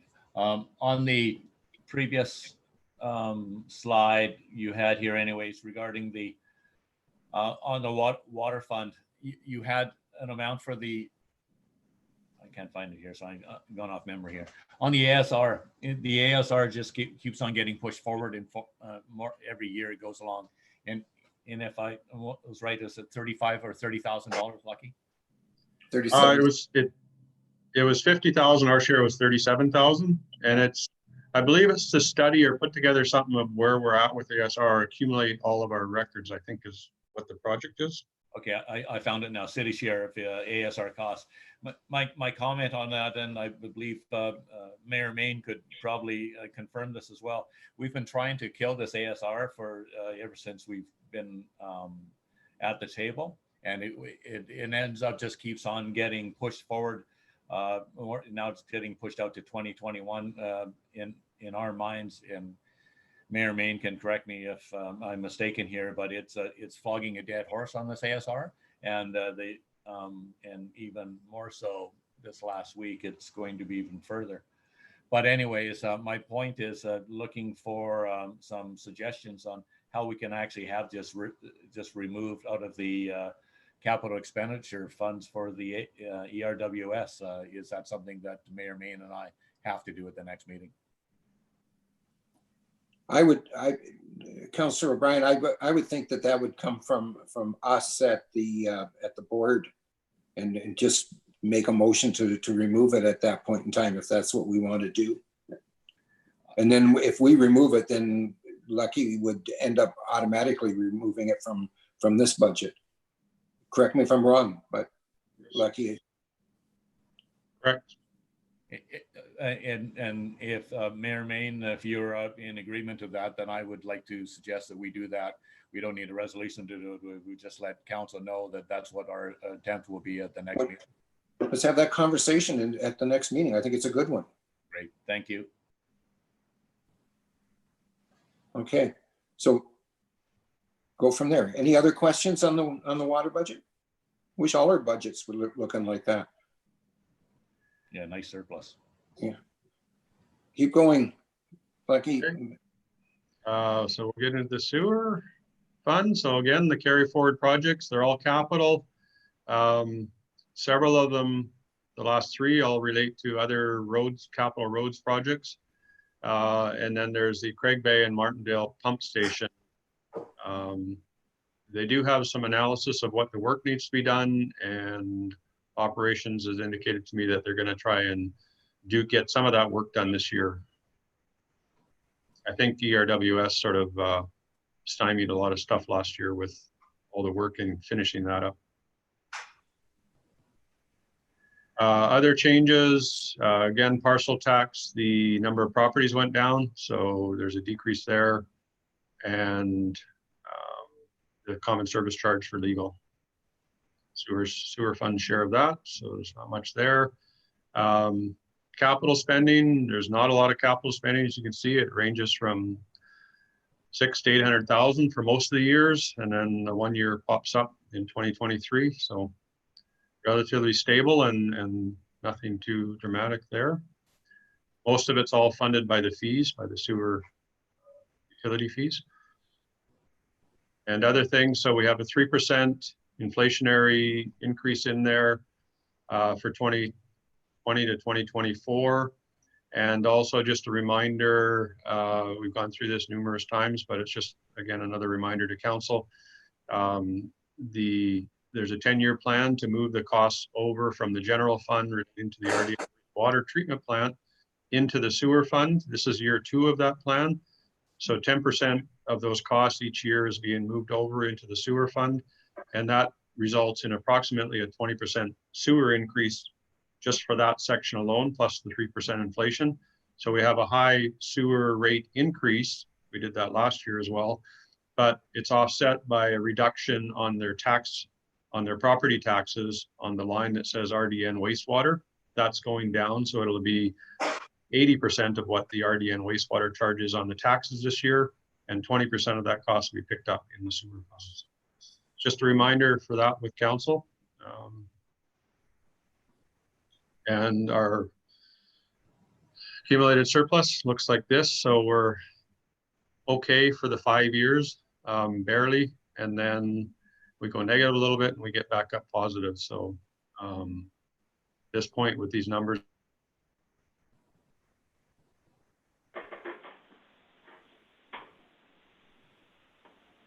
I think we lost. and so I believe the 2025 number will be okay by the end of next year. Good. That's it for that one. Any questions? Here I am again. Yes, if I may, Your Worship. Please. Your Worship, through to Mr. Butterworth. Regarding the sewer rate wastewater charge transfer from the general fund, this is a 20% increase that we're going to have this year, and we had a 20% increase last year. Is that going to happen every year? And if so, for how many more years will that have to take place before the whole transfer goes over to general fund? Or is this just a 1 or 2 year anomaly that's going to pop up? No, there's 8 more years that it's going to happen. This is year 2 of the 10-year program to transfer it all over. It's a very significant amount of money. It's $2.6 million. And the sewer fund revenues on their own, or the fees are only, I think, 1.3 million. I don't know that off the top of my head, but it's something like that. So it's a very significant number that we're moving over into there. And that's why I suggested doing it over a 10-year period, so that, you know, it doesn't all happen at once, because there are, for everybody, it's not equal. Some people use a lot, or, use a lot more water, which ends up more wastewater going in. And so they have a higher sewer charge if it's done through the sewer, or they might, and other properties have a very high tax assessment. And so they overpay what they should be paying for these RDN wastewater charge. And so some properties are going to be, I guess, winners out of this, and some are going to lose out of this. For the residential, a lot of them, it's fairly neutral. But for the commercial properties, there's some that have very high assessments, but they don't use a lot of water. So as this gets moved over, they're actually going to see a decrease in their tax bill that's greater than the increase in their sewer bill. And there's other ones that use a lot of water and don't have a high assessment. And so they're going to see an increase on that side of it, and not as big of a corresponding decrease on their tax bill. Fair enough, thank you. So to do that all in 1 year would be, could be a real big hit to some of these commercial and/or residential properties. Thank you. Any other questions? Your Worship, Please. I would just like to thank Lucky for another stellar report. He's done a great job, and greatly appreciate it. Thank you. Thank you. Thank you, Al. All right. Anything else? Are you pretty well finished with your presentation then?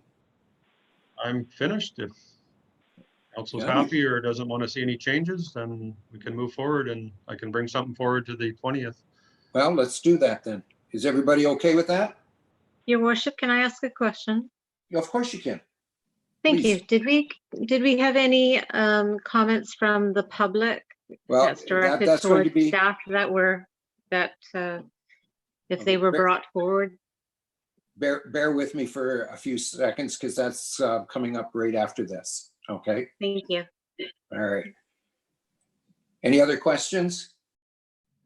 All right, thank you, Lucky. I appreciate it very much. Now I get to look at everybody's smiling face, I think. Can you take down your board here? Oh, sorry. Yeah, that's done. Stop share. There we go. There we go. Everybody's. All right. So fair enough. Mrs. Weeks, follow up on Councillor Patterson's question. Have we had any comments from the public? We just received one email from Sandy Hurley, the president of the Parksville Downtown Business Association. I believe you all received that email this afternoon. I can read it out if you would like. Would you please read it out so everybody's. Sure. So it says, on behalf of the downtown business and property owners who are struggling to make ends meet during this unprecedented time, the PDBA would like to ask the following. What is the city doing to reduce costs in order to reduce the tax requisition required to cover the costs of the city? And number two, will the city consider using a portion of accumulated reserves in 2020 to reduce the tax burden on the commercial taxpayers? Well, okay, I have just one interesting question, if I could. Lucky, are you still there? Did Lucky leave? Is there? I was muted, sorry. Oh, okay, fair enough. Lucky, what's our ratio for commercial to residential? It's around 2.5. I don't have, I have to pull a file out and get you the exact percentage, but it's around 2.5. Okay, so if I may, I'll take my shot at answering Mrs. Hurley's questions. First off, our tax increase for the year that we just came through was 2.5%, and we're looking at a 3% tax increase this year in total. Those are probably some of the lowest tax increases that you'll find any place up or down the island to begin with. I think council has done an amazingly good job of holding the costs for the city in check so that we could give those kind of low increases out. Secondly, and probably even more important, and what she should remember from when she was the mayor, is that our ratio, so commercial taxes are calculated on a times the residential rates. And ours is at 2.5 times the residential rate.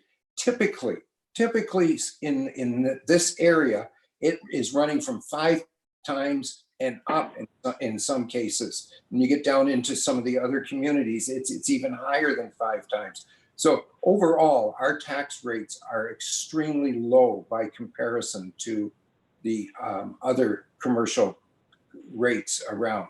I happen to think that way as well for residential, but especially for commercial and industrial. So anybody else wants to jump in on that, but please feel free. That was, oh, go ahead. Kiva, the CAO wishes to speak.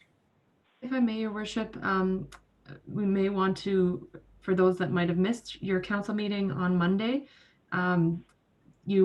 council deferred some discussion with our chief financial officer to the April 20th meeting that might address some of the other options that council is considering with respect to penalties and different due dates. So for anyone that wasn't watching or listening to your meeting on Monday and might be listening now, I think there'll be some great information that you're going to be discussing on the 20th also.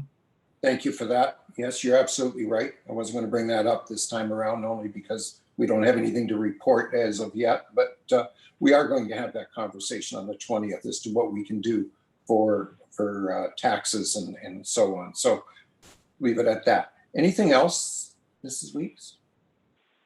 That was all that was received. Only one question, eh? Okay, well, that's fair enough. Anybody else have anything?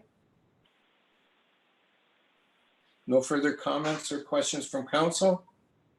Then I'd like to entertain a motion to adjourn. So moved. Moved by Councillor Greer, seconded by Councillor O'Brien. All those in favor? Aye. Thank you. Great job tonight, guys. Really good. Thank you very much.